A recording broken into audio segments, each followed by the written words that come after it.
वंदे महापुरुषते चरणारविन्दम्।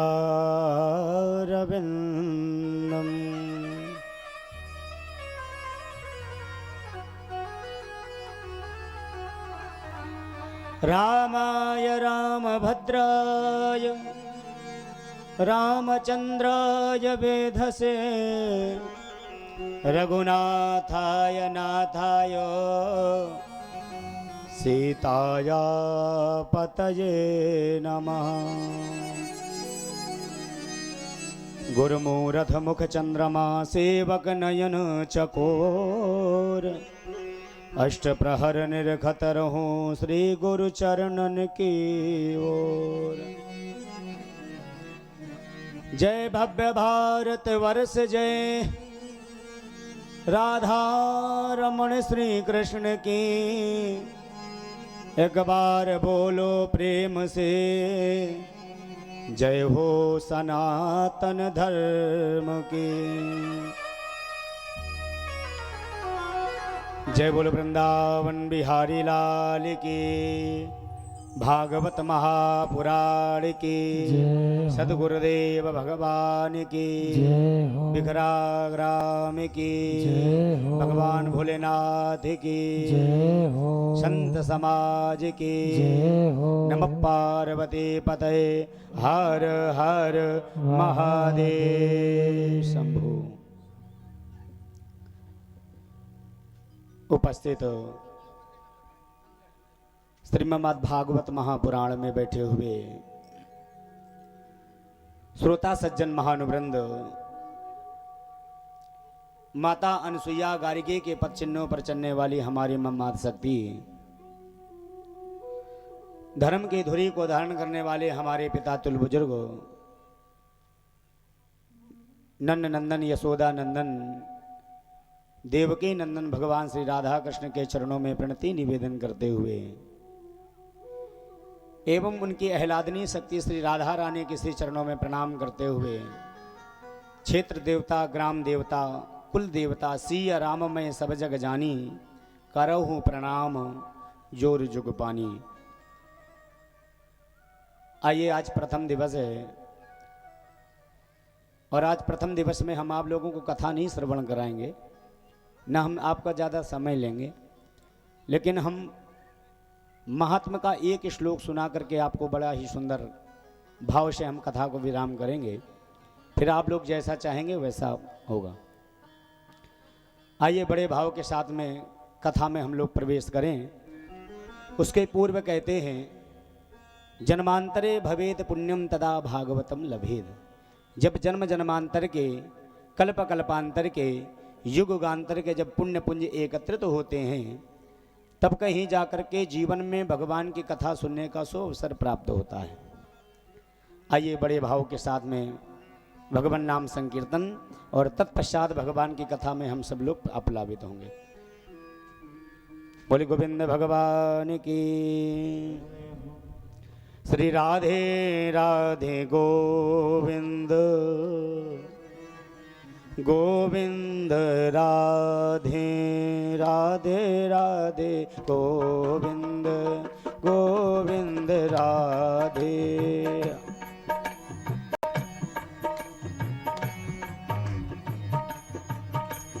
राधे राधे गोविंद राधे राधे राधे गोविंद गोविंद राधे। गोविंद राधे गोपाल राधे। गाइए, गोविंद राधे गोपाल राधे। गोविंद राधे गोपाल राधे।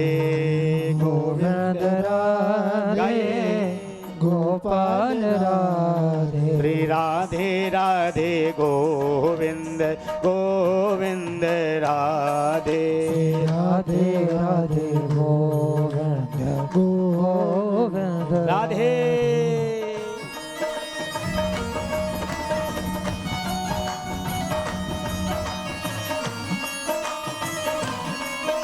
भगवान भोलेनाथ की।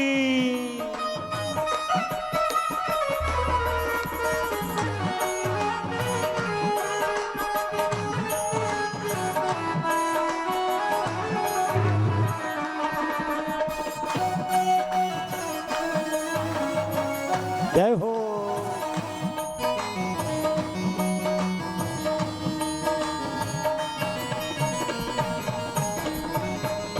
गोविंद राधे गोपाल राधे गोविंद राधे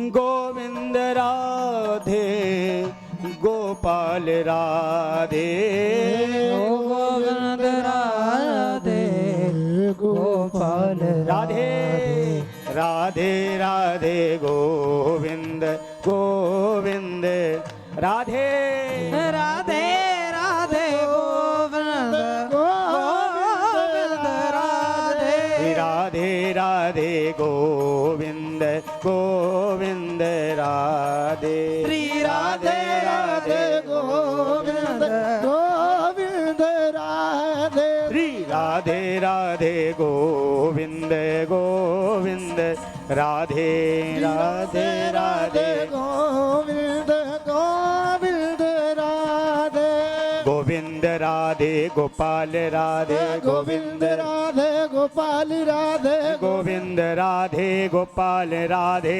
गोविंद राधे गोपाल राधे गोविंद राधे गोपाल राधे गोविंद राधे गोपाल राधे श्री राधे राधे गोविंद गोविंद राधे राधे राधे गोविंद गोविंद राधे श्री राधे राधे गोविंद गोविंद राधे श्री राधे राधे गोविंद गोविंद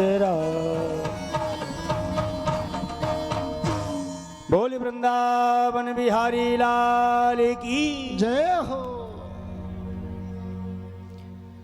सच्चिदानंद रूपाय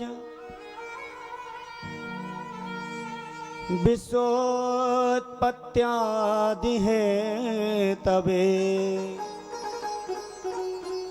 तापत्रय विनाशाय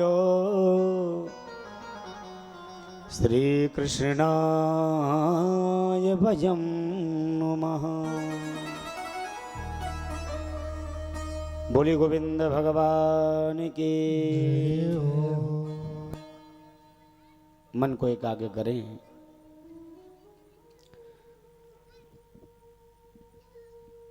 जिस कथा को हम लोग श्रवण करने के लिए जा रहे हैं, इस कथा का नाम है श्रीमद् भागवत महापुराण।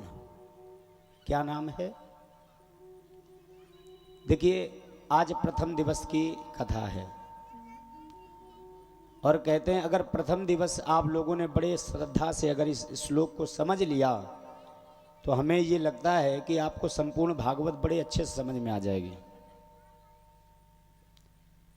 प्रेम से बोलो राधे राधे।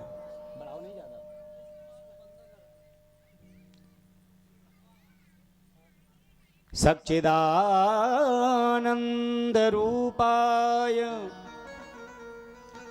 विश्वोत्पत्त्यादि है तबे तापत्रय विनाशाय श्री कृष्णाय भजं नुमः। जिस कथा को हम लोग श्रवण करने के लिए जा रहे हैं, इस कथा का नाम क्या है? श्रीमद् भागवत महापुराण।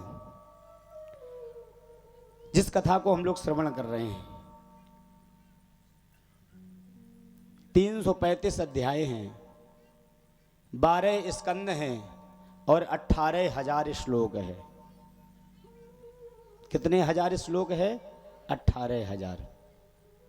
335 अध्याय है। जिस कथा को हम लोग श्रवण कर रहे हैं, जरा विचार करिए, इसको 7 दिनों में ही क्यों कथा को श्रवण किया जाता है? मेन पॉइंट को पकड़ करके हम बोलेंगे। मानो 7 दिनों में ही ये मेला क्यों लगाया जाता है? 7 दिनों में ही कथा सुनने का प्रावधान क्यों चला? हम भगवान की कथा को कैसे श्रवण करें, क्यों श्रवण करें? अमूल्य जीवन लेकर के हम लोगों का जीवन मिला है, क्या हम कथा सुनने के लिए मिला है? इन सारे विषयों को हम लोग बड़े भाव के साथ श्रवण करें। प्रेम से बोलो राधे राधे। अब जरा विचार करना, हम भगवान की कथा को क्यों श्रवण करें? देखिए, हम इसलिए भगवान की कथा को श्रवण करते हैं, आज हम लोग इस जीवन में झंझावात में बहुत हैं।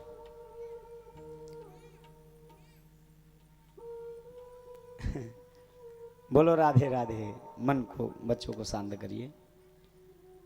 अब जरा विचार करिए, कथा हम लोग क्यों श्रवण करें? आज हम लोग सबसे ज्यादा चिंतित रहते, सबका समाज का उद्धार हो जाए, कल्याण हो जाए। विचार करना, आज हम लोग निर्माण के चक्कर में रहते हैं। निर्माण का मतलब जानते हैं? बोले खरंजे का निर्माण होना चाहिए, नल नाली का निर्माण होना चाहिए, तालाब सरोवर का निर्माण होना चाहिए। अच्छा, सच बताने इतने लोग बैठे हैं, सच बताइए, अगर सबका निर्माण हो जाए, खरंजे का निर्माण हो जाए, नाली का निर्माण हो जाए, सबका निर्माण हो जाए, लेकिन सच बताना, अगर व्यक्ति के चरित्र का निर्माण ना हो तो सब निर्माण बेकार है कि नहीं है? क्यों भाई? चलो ये भी छोड़ दो, दूसरी बात पकड़िए। आज हम लोग बिगड़ने से बचाते बहुत हैं लोगों को। किसकी चिंता है? बोले दूध ना बिगड़े इसकी चिंता है, दही ना बिगड़े इसकी भी माताओं को चिंता है, सब्जी ना बिगड़े इसकी भी चिंता है, सबकी चिंता है। लेकिन कभी तुमने विचार किया है ये मनुष्य बिगड़ता चला जा रहा है, इसकी कोई चिंता है?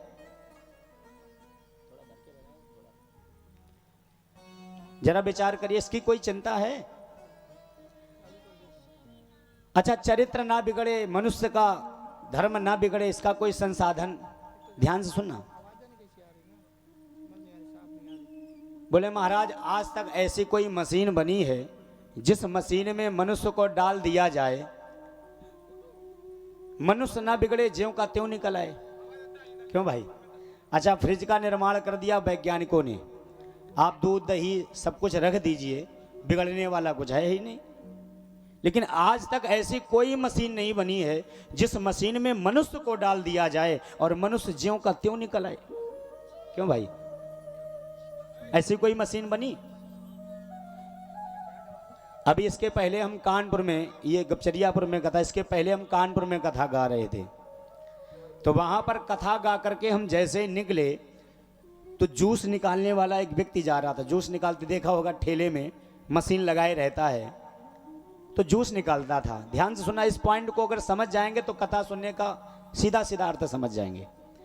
तो उसने हमसे एक बात पूछी, बोले महाराज जी ये बताओ, हम आप कथा क्यों गाते हैं? मैंने कहा भैया ये बताओ, यही प्रश्न अगर हम आपसे कर दें, आप ये जूस क्यों निकालते हो? तो वो जूस निकालने वाला कहने लगा, बोले हम इसलिए निकालते हैं, बोले पैसा कमाने के लिए। मैंने कहा बहुत अच्छी बात। मैंने दूसरी बात कही, ये बताओ पैसा क्यों कमाते हो? तो कहता महाराज जी पेट भरने के लिए। हमने कहा बहुत अच्छी बात। मैंने तीसरी बात पूछी, ये बताओ पेट क्यों भरते हो? तो वो कहता जीने के लिए। मैंने कहा बहुत अच्छी बात। चौथी बात मैंने ये पूछी, ये बताओ जीते क्यों हो? तो वो मौन हो गया। और पता है आज पूरा समाज इसी पर मौन है। हम कार्य करें, हम नौकरी करें, हम व्यापार करें, हम पैसा कमाएं, क्यों? बोले परिवार की भरण पोषण प्रपूर्ति के लिए, पेट भरने के लिए। पेट क्यों भरते हो? बोले जीने के लिए। जीते क्यों हो? सब कोई मौन है। मैंने उस फल वाले से कहा भैया बस यही बताने के लिए हम भागवत कथा गाते हैं कि हम संसार में आए हैं तो किस लिए आए हैं, मेरा धर्म क्या है, मेरा उद्देश्य क्या है, हम किस लिए यहाँ पर आए। हमने कहा यही बताने के लिए तो हम भागवत गाते हैं। बोलो राधे राधे। तो बोले महाराज ये बताओ इतना बड़ा पंडाल लगाने की आवश्यकता बिकरा ग्राम में क्यों पड़ी? अरे भाई अच्छा एक बात पूछे आप लोगों से, बुरा तो नहीं मानेंगे, ये बताओ एक साल में कितने दिन होते हैं? 365। तो उसने कहा महाराज जी अगर तुम्हें सुधारने की ज्यादा जिम्मेदारी है तो एक एक व्यक्ति के घर में चले जाओ और उसको सुधार दो एक एक व्यक्ति को। अच्छा सच सच बताओ 365 दिन होते हैं और 365 दिनों में अगर एक एक व्यक्ति के घर में हम जाएंगे एक एक व्यक्ति को सुधारेंगे तो आप जरा बताओ कितने लोग सुधरेंगे? आप बताओ। आप लोग ऐसे ना बैठो जो बुलौआ में बैठे, थकी हैं मानते हैं, लेकिन थोड़ा सा अनुमोदन करिए। कहा ही सुनही अनुमोदन करही, अनुमोदन करिए। तो अच्छा ये बताओ 365 ही लोग तो सुधर पाएंगे? तो मैंने कहा भैया कथा इसलिए गाते हैं, पंडाल इसलिए लगाया जाता है क्योंकि इस पंडाल में जो व्यक्ति आ जाता है वो चंडाल बन करके नहीं जाता है, वो भगवान का भक्त बन करके जाता है, भक्त बन करके जाता है।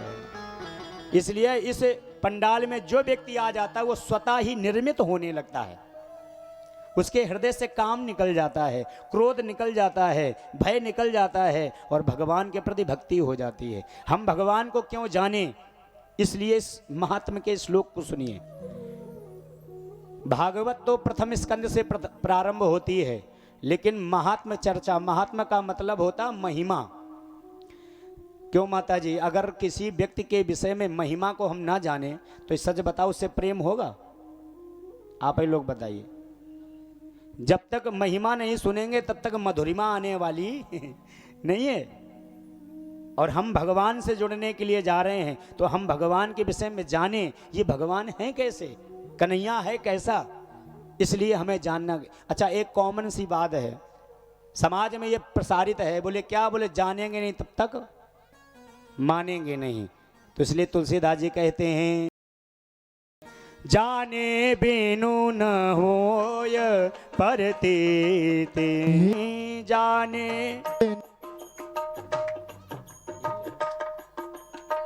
जाने बिनु न होय परतीति, जाने बिनु न होय परतीति, जाने बिनु न होय परतीति, जाने बिनु न होय परतीति, बिनु परतीति होय नहीं प्रीति, बिनु परतीति होय नहीं प्रीति, बिनु परतीति होय नहीं प्रीति।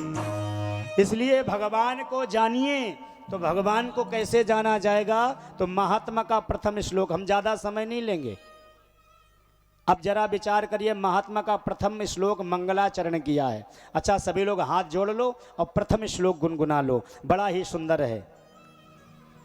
सच्चिदानंद रूपाय विश्वोत्पत्त्यादि हेतवे तापत्रय विनाशाय श्री कृष्णाय वयं नुमः। ये भागवत का मंगलाचरण है माता जी। अब इस श्लोक को 3 चरणों में विभाजित कर दीजिए। जैसे आपके पास में अगर कोई पैसा आवे, कोई आपको 100 रुपये आवे तो उसको 4 भागों में कर दो या 3 भागों में कर दो, होगा कि नहीं होगा? तो ऐसे इस श्लोक को 3 भागों में कर दीजिए, तब समझ में आएगा। देखो हम ऐसे वक्ता नहीं है कि बक बक के चले जाएं, ना करके ही जाएंगे। इसलिए बड़े भाव के साथ सुनेंगे और इत्मीनान से सुनिए। ऐसा नहीं अगर ना समझ में आए तो हम आपको पुनः बताएंगे, तो बड़े ध्यान से सुनिए। 3 चरणों में बताया। सबसे पहले इस श्लोक में रूप बताया, भगवान का रूप कैसा है। दूसरे चरण में बताया भगवान करते क्या हैं। पहला बताया रूप कैसा है, दूसरा बताया करते क्या हैं, और तीसरा बताया यदि हम सभी लोग भगवान भोले बाबा के चरणों में जाएं तो भोले बाबा से चरणों से हमें मिलेगा क्या। ये 3 बताया। अब एक बात बताएं, रूप क्यों बताया? क्योंकि जब किसी का ध्यान करोगे तो सबसे पहले दिमाग में, मस्तिष्क में रूप आएगा।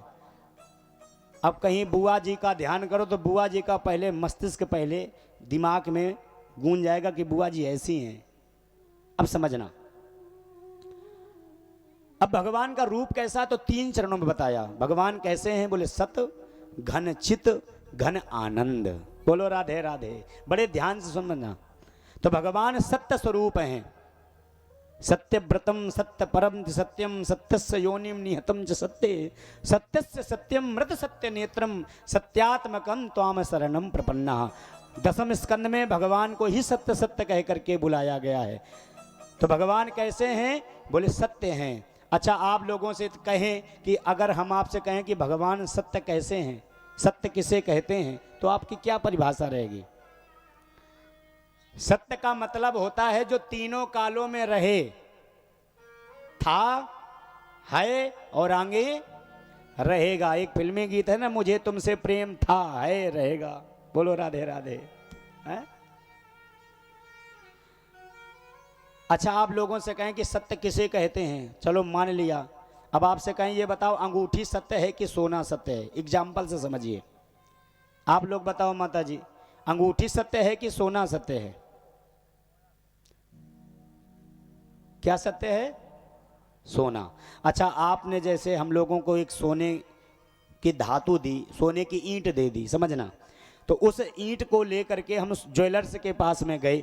ज्वेलर्स के पास में जा करके मैंने कहा, भैया ऐसा करो, इसके विविध आभूषण बना दीजिए। तो उसी सोने की ईंट से उसने विविध आभूषण बनाए। क्या क्या बनाया? अंगूठी बनाई, लर बनाई, मंगलसूत्र बनाया, चूड़ियाँ बनाई, सारे विविध आभूषण बनाए। और आभूषण बनाने के बाद में हमने खूब पहना, समझना।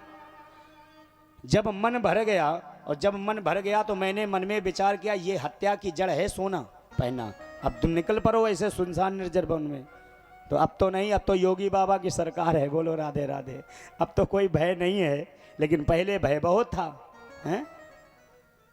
तो कहने का मतलब, हम पहनते पहनते जब मन भर गया, ध्यान सुनना, तो मैंने क्या किया, कूटने वाली ओखली आती है, आप लोगों के घर में है?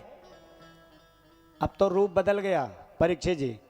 आजकल, पहले तो लोग मिर्च मसाला कूटते थे, अब आजकल उसका छोटा सा रूप किचन रसोई में पहुंच गया, जिससे माताएं अदरक कूटती। बोलो राधे राधे।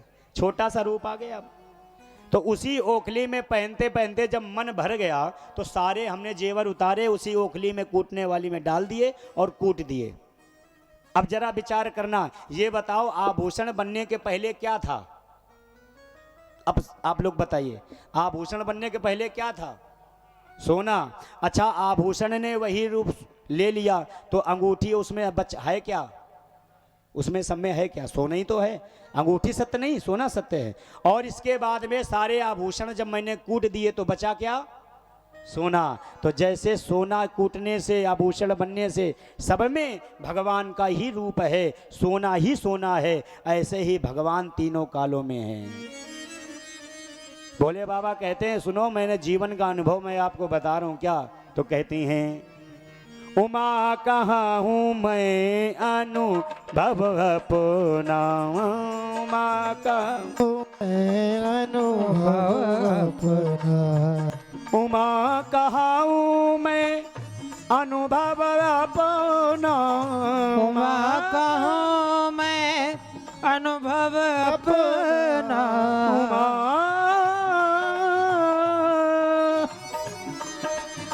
कहाँ हूँ मैं उमा, कहाँ हूँ मैं अनुभव अपना, उमा कहाँ मैं अनुभव अपना, सत्य हरि भजन जगत सब सपना, सत हरि भजन जगत सब सपना, सत्य हरि भजन जगत सब सपना।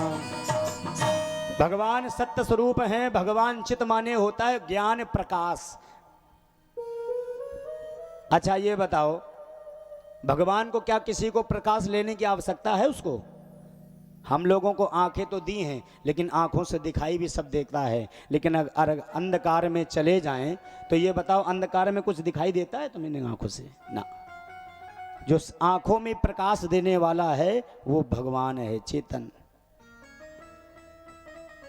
और भगवान कैसे हैं? तीसरा बताया आनंद। आनंद का मतलब जो कभी ना मिटने वाला। अब जैसे आप कमेटी वालों ने हमें डल्लप के गद्दे दिए, मान लीजिए हम सो रहे हैं, आप लोग हमसे कमेटी के सदस्य पूछे महाराज जी कैसा लग रहा है, तो हम आपसे कहें आनंद आ गया। तो अच्छा ये बताओ, आनंद काला जाम खाने से आनंद आता है क्या? या डल्लप के गद्दे पर सोने से आनंद आता है क्या? आप लोग बताओ। आप लोगों को काला जाम खिलाया जाए, बहुत अच्छा लगता है होगा, पानी तो नहीं आ रहा है। अच्छा आप लोगों को एक काला जाम खिलाओ, 2 खिलाइए अच्छे लगेंगे, 3 खिलाओ थोड़ा अच्छा लगेगा, 4 खिलाइए थोड़ा कम लगेगा, 5 खिलाओ, 6 खिलाओ, 7 खिलाओ। आप लोगों को भैया मार दोगे क्या? कहे आनंद कहाँ चला गया? अगर काला जाम खाने से आनंद मिलता तो कभी नहीं मिटता है आनंद। ये आनंद नहीं है, ये जो संसार में आपको दिखाई दे रहा है ये सुख है, क्षणिक है। अच्छा शरीर में खुजली होती होगी आप लोगों को, होती माता जी? और जब खुजली होती है तो खुजलाने में बड़ा अच्छा लगता है, बहुत अच्छा लगता है। और थोड़ी देर जब खुजला लो तो फिर खून निकलेगा फिर कहोगे भैया बड़ा जल रहा है। यही सुख है, आनंद होता है जो कभी न मिटने वाला। और अगर आनंद की प्राप्ति करना चाहते हो तो भगवान भोले बाबा की शरण में आ जाओ, सब कुछ मिलेगा। क्योंकि जो आनंद सिंधु सुख राशि सी करते त्रयलोक सुपासी। अब भगवान का रूप सुन लिया, भगवान करते क्या हैं? बोले विश्वोत्पत्त्यादि हेतवे, विश्व की उत्पत्ति करते हैं, विश्व का पालन करते हैं और विश्व के संहार करता हेतु हैं। बोलो राधे राधे। भगवान ही करने कराने वाला है। भ्रकुट विलास सृष्टि लय होई, भगवान की नेत्र के द्वारा पूरे संसार रचित हो जाता है, पालन भी हो जाता है। और थोड़ा सा अगर तिरछा कर दिया तो 2016 में जो प्रलय आई थी केदारनाथ में, अब अभी कोरोना हुआ है, देखा ऐसे मर रहे थे जैसे मक्खी मरते हैं भाई साहब। ये सब भगवान की कृपा है, इसलिए अति मत करो। अति होनी चाहिए तो भगवान की हो जाए, अति हरि कृपा। अच्छा इतने लोग बैठे हो, क्या गांव में इतने लोग थे? आज पहले दिन क्यों बैठे हो? क्योंकि कहते हैं first impression the last impression. अगर आज सुन लिए तो सारे दिन की कथा सुनने का सार मिल जाएगा। इसलिए भगवान पालन करते हैं, भगवान पोषण करते हैं और भगवान संहार करते हैं। तीसरा चरण बताया, भगवान के चरणों में जाने से मिलेगा क्या? देखो हम कथा को बहुत निम्न लेके चल रहे हैं क्योंकि माताएं थकी भी हुई हैं, है ना। इतनी दूर यात्रा करी, हम तो बैठे रहे रथ पे लेकिन धन्य हैं आप लोग जो मस्तक पर कलश रख करके पूरे नगर भ्रमण किया है। और इतनी गर्मी थी, लेकिन हमारे एक बार कमेटी के जितने भी सदस्य एक बार जोरदार ताली बजाइए आप लोग इनके लिए। क्यों? अगर ये अपना ना जानते होते तो 10 बजे भी कलश यात्रा निकाल सकते थे, 2 बजे भी निकाल सकते थे। अब जरा 2 बजे निकालते तो भूमि गर्म होती कि नहीं होती, गर्मी लगती कि नहीं लगती, लेकिन ठंडे में निकाला। बोले महाराज जी कथा चाहे आधे घंटे ही गाओ, लेकिन माताओं को कष्ट नहीं देना चाहिए। और एक बात बताएं, भगवान कहते हैं जो कलश यात्रा में, शोभा यात्रा में सम्मिलित होता है, भगवान कहते हैं जो मेरी शोभा बढ़ाता है। भगवान क्या कहते हैं? जो मेरी शोभा बढ़ाता है। तो भगवान का शास्त्र में ये लिखित है, भगवान कहते हैं जो मेरी शोभा बढ़ाता है उसकी जीवन की शोभा मैं बढ़ा देता हूँ। जो पैदल चले हैं भगवान के लिए, उन जीवन में भगवान, क्योंकि मस्तक पर कलश सौभाग्य से आता है। चरण राम तीरथ चल जाहि, राम बसहूं तिनके मन माहि। तो आप विचार करिए, भगवान के चरणों में जाएंगे क्या? दुनिया बड़ी स्वार्थी है त्रिपाठी जी, दुनिया बड़ी स्वार्थी है, बिना सौदे का घाटा नहीं, कुछ नहीं करती है, जब तक फायदा नहीं होगा तब तक करेगी। अब जरा विचार करो, हम भगवान के चरणों में क्यों जाएं? तो 3 प्रकार के ताप बताए गए शास्त्रों में, एक है दैविक, एक है भौतिक और एक है दैहिक, दैविक, भौतिक। अब जरा विचार करिए, दैहिक ताप कौन है? जैसे दैहिक ताप ये होता है जैसे हम शरीर स्वस्थ है नहीं है, शरीर में डायबिटीज हो जाए, शरीर में कहीं कुछ ताप हो जाए, उसको कहते हैं दैहिक ताप। अब खाने के लिए तो अन्न है, काला जाम भी रखा है, सोने के लिए सब कुछ है, वस्त्र भी है, रहने के लिए छत भी है, लेकिन सुनो, शरीर में डायबिटीज हो गई, कैंसर जैसे घातक बीमारियां हो गई, इसको कहते हैं दैहिक ताप। और एक होती है भौतिक, बोले शरीर स्वस्थ है, खाने के लिए अन्न है, पहनने के लिए वस्त्र है, लेकिन क्या करे, बोले पड़ोसी बड़ा दुख दिए है, बोलो राधे राधे, समझ रहे? पड़ोसी बड़ा दुख दिए है, ये भौतिक ताप है। और एक होता दैविक, अब चैत्र की फसल मान लीजिए कटने वाली है, या बढ़िया कथा चल रही है और इंद्र देवता नाराज हो जाएगा और बारिश करा दें, हैं, ये कहते हैं दैविक। और इन तापों को अगर समन करना चाहते हैं तो भगवान भोले बाबा के चरणों में आ जाइए, क्योंकि राम जी महाराज जब 14 वर्षों का वनवास खत्म करने के बाद जब भगवान विराजमान हुए थे तो 3 प्रकार के यही ताप चले गए थे। कौन कौन? दैहिक, दैविक, भौतिक ताप। दैहिक, दैविक, भौतिक, दैहिक, दैविक, भौतिक ताप। दैहिक, दैविक, भौतिक ताप। राम राज्य काहू नहीं व्यापा, हो राम राज्य का हो नहीं व्यापा, राम राज्य का हो नहीं व्यापा। सच्चिदानंद रूपाय विश्वोत्पत्त्यादि हेतवे तापत्रय विनाशाय श्री कृष्णाय वयं नुमः। बोले वृंदावन बिहारी लाल की। तो आइए, आज प्रथम श्लोक को मैंने, अब इस श्लोक में 1 घंटे क्या 2 घंटे भी लग सकते हैं, बड़ा मार्मिक श्लोक है जो मैंने आपको चटपट करके 2 मिनट में सुना दिया। ऐसे ही श्लोकबद्ध कथाएं होंगी, आप लोग बड़े भाव के साथ समय निकाल करके, कथा का समय क्या है 2 बजे से 6 बजे तक, तो आप लोग माताएं बहनें घर का काम जल्दी से करके थोड़ा सा विश्राम भी कर लें, और इसके बाद आराम करने के बाद ठीक 2 बजे यहाँ पर सभी लोग पधार जाएंगे। और ये भाई सभी लोग बड़े भाव के साथ में सुंदर मीठे भजन गाते हैं, बड़े ही दूर दराज से हमारे संगीत कलाकार बंधु आए हैं, तो उन लोगों के साथ में हनुमान चालीसा एवं भजन ये संपूर्ण हम लोग श्रवण करेंगे, और ठीक 2 बजे हम ये दास यहाँ पर बैठ जाएगा। तो समय का ध्यान रखें और बड़े भाव के साथ में आइए। अभी थोड़ी ही देर में राम चर्चा भी होगी, चाहे 10 मिनट की हो या आधे घंटे या 1 घंटे की, होगी जरूर। इसलिए आइए बड़े भाव के साथ में हम सभी लोग एक भजन गाते हैं, तब तक भगवान की सुंदर आरती हम लोग बड़े भाव के साथ करेंगे। कल महात्म्य की चर्चा, भक्ति ज्ञान वैराग्य का बुढ़ापा कैसे दूर होता है।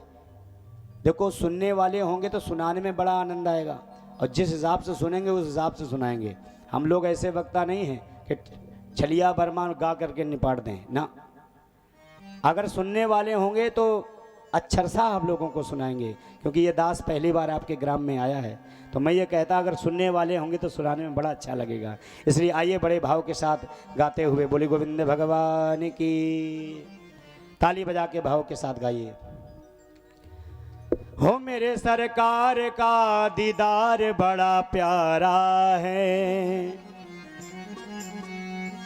मेरे सरकार का दीदार बड़ा प्यारा है। कृष्ण मेरा प्यारा गोविंद मेरा प्यारा है, कृष्ण मेरा प्यारा गोविंद मेरा प्यारा है, कृष्ण मेरा प्यारा गोविंद मेरा प्यारा है। ओ कृष्ण मेरा प्यारा गोविंद मेरा प्यारा है। मेरे सरकार का दीदार बड़ा प्यारा है। मेरे सरकार का दीदार गाइए ताली बजाते हुए। कृष्ण मेरा प्यारा गोविंद मेरा प्यारा है। कृष्ण मेरा प्यारा गोविंद ताली बजाते हुए भाव से।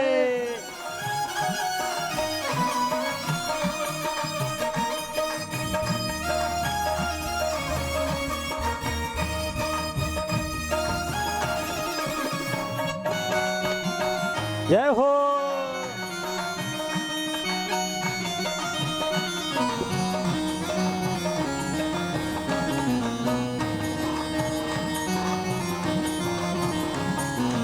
और लटों ने लूट लिया जिगर घायल ये किया।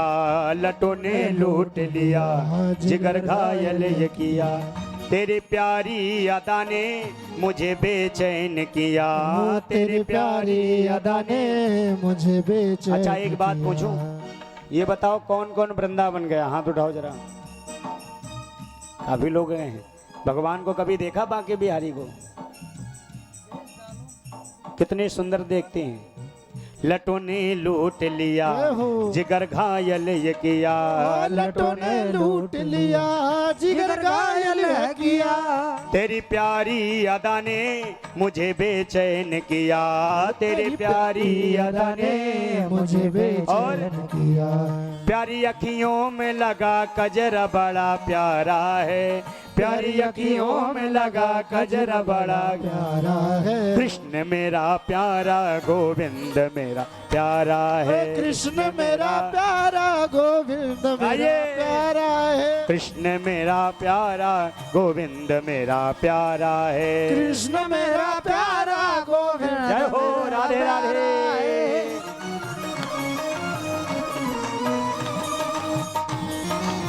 बोले गौरी शंकर भगवान की।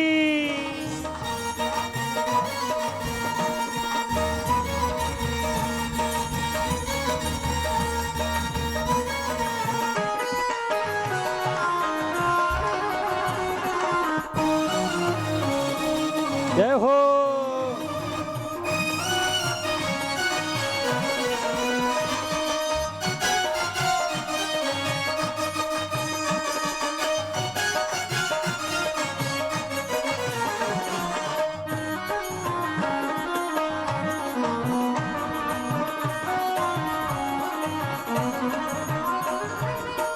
तेरे नैना रसीले मोटे मोटे कटीले। तेरे नैना रसीले मोटे मोटे कटीले। तेरे नैना कटीले मोटे मोटे रसीले। तेरे नैना कटीले मोटे मोटे रसीले। बांके बिहारी के नेत्र कभी देखना वृंदावन में। बड़े बड़े नेत्र हैं, बहुत बड़े बड़े। और भक्त तो ये कहते हैं मोहन नैना आपके। मोहन नैना आपके नौका के आकार। आप लोगों ने नौका देखी है? नौका ऐसे भगवान के नेत्र हैं। मोहन नैना आपके नौका के आकार।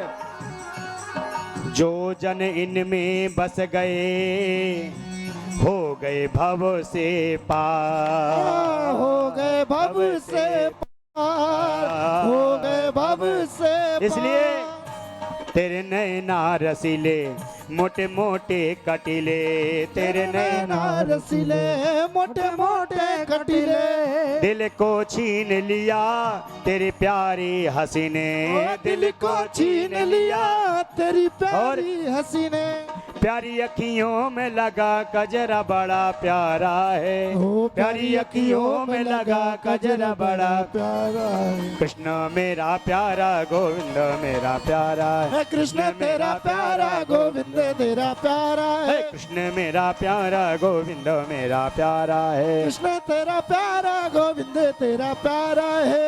मेरे सरकार का दीदार बड़ा प्यारा है। मेरे सरकार का दीदार बड़ा प्यारा है। है, मेरे सरकार का दीदार बड़ा प्यारा है, मेरे सरकार का दीदार गाइए हाथ बड़ा उठा के, प्यारा है। कृष्ण मेरा प्यारा गोविंद मेरा प्यारा, ओ कृष्ण मेरा प्यारा गोविंद मेरा प्यारा है, कृष्ण मेरा प्यारा गोविंद मेरा प्यारा है, गोविंद मेरा प्यारा है, गोविंद मेरा प्यारा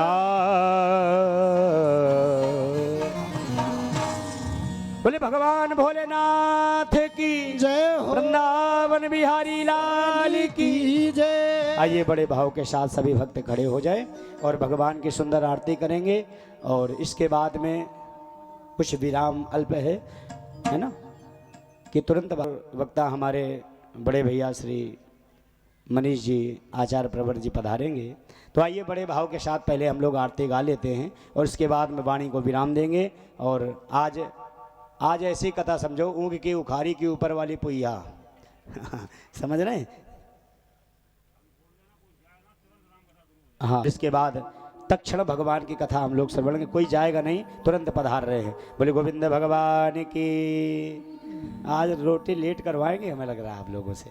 आइए बड़े भाव के साथ गाले, हरि ही ओम चंद्रमा मनसो जात चो, वही से कर लीजिए।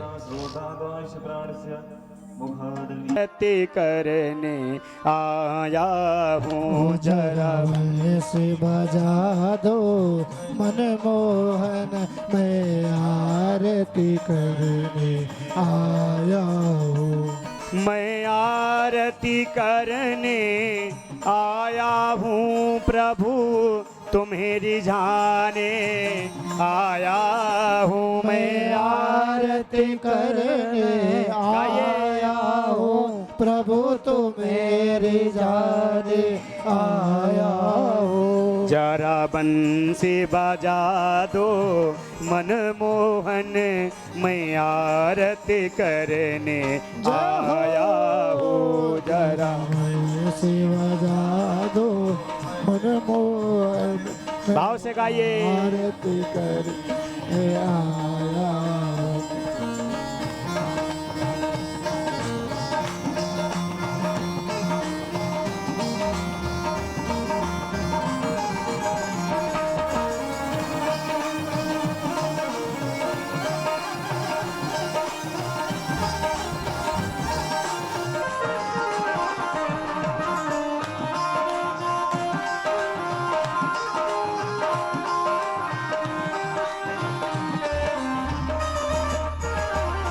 मेरे हाथ में लोटा गंगा जल, प्रभु तुम्हें नहलाने आया हूँ, मेरे हाथ में लोटा गंगा जल, सभी लोग गाइए। प्रभु तुम्हें नहलाने आया हूँ। प्रेम से नहा लो मनमोहन, मैं आरती करने आया हूँ, जरा बंसी बजा दो मनमोहन, मैं आरती करने आया हूँ। मेरे हाथ कटोरा माखन का, प्रभु भोग लगाने आया हूँ, मेरे हाथ कटोरा सभी लोग गाइए। का, प्रभु भोग लगाने आया हूँ। मेरे हाथ कटोरा मिश्री का, प्रभु भोग लगाने आया हूँ, मेरे हाथ कटोरा मिश्री का, प्रभु तुम्हें गाने आया हूँ। प्रेम से लगा लो मनमोहन, मैं आरती करने आया हूँ, जरा बजा दो मनमोहन, मैं आरती करे। ताली बजाते हुए भाव से।